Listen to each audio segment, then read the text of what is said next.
Honolulu City Councilwoman who is demanding more accountability for the over-budget and behind-schedule rail project. That's right. She is now asking for a forensic audit. Milaka Lincoln joins us live with more details. Hi, Milaka.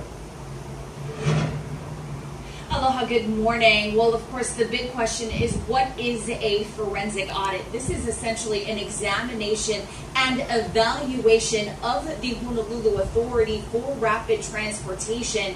Forensic audits are so incredibly thorough that they're typically an analysis of financial spending that is usually used to gather evidence that can later be used in a court of law or for legal proceedings, which means it could result in criminal charges being filed if wrongdoing is discovered. According to the councilwoman, prior state audits have raised questions about ethics violations, possible fraud, and other unlawful actions, which is exactly why she introduced a resolution before the council to call for this forensic audit. We had the opportunity to speak with one IAEA resident earlier this morning who has watched the construction of rail very slowly and very loudly, as he described it, happen right in front of his basically window. And here's what he had to say about calls for this forensic audit. Absolutely.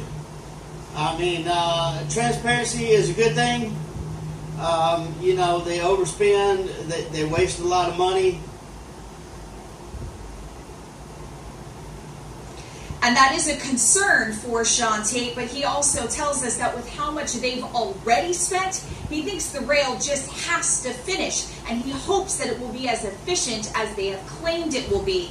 Let's talk about some of those numbers, though. Estimated costs for the Rapid Transit project have skyrocketed from $5.12 billion in 2012 to more than $9.2 billion currently with financing costs. The rail system is already 6 years behind schedule. Completion for the 20-mile, 21-station line that was set to run from Kapolei to Ala Moana has now been pushed back to 2025, but we're hearing from officials, including the very latest state audit report, that that may not be likely. And also in doubt is exactly, again, where this station will actually end.